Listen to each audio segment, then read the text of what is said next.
भारत में जब से बैंकिंग सिस्टम डिजिटल हुआ है, साइबर धोखाधड़ी भी उतनी ही तेजी से बढ़ी है। आज आप घर पर बैठकर चाय की दुकान पर, ट्रेन पर या कार के अंदर सफर करते हुए कहीं भी किसी को भी डिजिटल ट्रांजैक्शन कर सकते हैं। यूपीआई के आने के बाद अब आपको बैंक अकाउंट की भी जरूरत नहीं है। आप पलक झपकते ही सिर्फ फोन नंबर की मदद से पैसे ट्रांसफर कर देते हैं। लेकिन अब ये फैसिलिटी आम लोगों के लिए जी का जंजाल बनती जा रही है। भारत में वित्तीय साक्षरता की कमी इस आग में घी का काम कर रही है। साइबर ठग भोले भाले लोगों को खुलेआम लूट रहे हैं। आपने एक लिंक पर क्लिक क्या किया और पलक झपकते ही आपका बैंक अकाउंट हो गया खाली। लेकिन अब ये सब इतना आसान नहीं होगा, क्योंकि सरकार ने ऑनलाइन पेमेंट फ्रॉड्स को रोकने के लिए अब डिजिटल पेमेंट से जुड़ा एक बड़ा बदलाव करने की ठान ली है। अब आप किसी भी नए शख्स को तुरंत पैसा ट्रांसफर नहीं कर सकेंगे। इस कदम से यूपीआई ट्रांजैक्शन करने में नए यूजर्स को जरूर थोड़ा बहुत परेशानी उठानी पड़ेगी, लेकिन उम्मीद है कि इसके जरिए साइबर पेमेंट फ्रॉड पर लगाम लगाने में काफी हद तक मदद मिलेगी। इसके लिए सरकार 2000 रुपए से ज्यादा के पहले ऑनलाइन ट्रांसफर में 4 घंटे की देरी करने पर विचार कर रही है।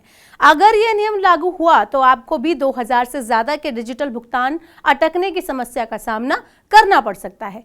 4 घंटे की ये रोक इमीडिएट पेमेंट सर्विस यानी IMPS, real time gross settlement यानी कि RTGS और यूनिफाइड पेमेंट इंटरफेस यानी कि UPI जैसे डिजिटल पेमेंट पर लागू होगी। अब इस बदलाव को थोड़ा गहराई से आपको बता देती हूँ।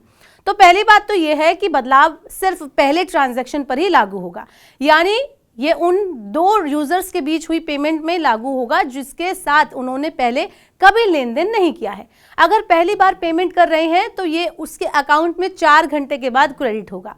ये खाता खोलने के बाद पहले ट्रांजैक्शन में भी 4 घंटे की देरी की जाएगी। इस दौरान यूजर्स के पास भुगतान को कैंसिल करने या संशोधित, जिसको एडिट बोलते हैं, वो करने का 4 घंटे का समय मिल जाएगा। अगर अमाउंट 2000 रुपए से कम है तो आसानी से झटपट पेमेंट हो जाएगा, जैसे होता चला आ रहा है। मौजूदा व्यवस्था की बात करें तो जब कोई यूजर नया यूपीआई खाता बनाता है तो वह पहले 24 घंटे में मैक्सिमम 5000 रुपए ही ट्रांसफर कर सकता है। इसी तरह नेशनल इलेक्ट्रॉनिक फंड ट्रांसफर यानी NEFT में पहले 24 घंटे में 50,000 रुपए ट्रांसफर किए जा सकते हैं। अब जरा जान लेते हैं कि यूपीआई से फ्रॉड की समस्या कितनी बड़ी है। तो आरबीआई की सालाना रिपोर्ट 2022-23 के मुताबिक वित्त वर्ष 2022-23 में बैंकों ने डिजिटल पेमेंट कैटेगरी में सबसे ज्यादा फ्रॉड नोटिस किए हैं, दर्ज किए हैं।